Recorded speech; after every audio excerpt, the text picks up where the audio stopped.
দেরি হয়ে গেছে। হুম। কি দিয়ে খাচ্ছ? উচ্ছে ভাজা? উচ্ছে আলু ভাজা।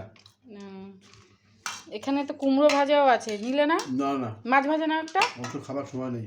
একটা কামড়ে কামড়ে খাও। এটা হচ্ছে কি মাছ? সীতাপাটি মাছ। হ্যাঁ, অনেকে ফিতে মাছ বলে। ফিতে ফিতে? সাইটিং না, ও সাইটিং না, সরি, সীতাপাটি তরোয়ালও বলে অনেকে। তো এই মাছ ভাজা কটা এমনি খাবো, তাই তো? আর এখানে শিম আর আলু দিয়ে সীতাপাটি মাছ। এই হয়েছে রান্না। তো দেরি হয়ে গেছে, তাড়াতাড়ি করে খাচ্ছে। এখন কথা বলার টাইম নেই আমার। ঠিক আছে, খেয়ে নাও।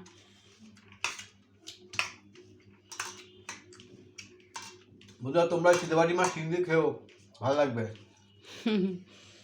খায়, অনেকেই খায়। শীতকালে এখন এই মাছগুলো ভালো লাগবে। হ্যাঁ। হ্যাঁ।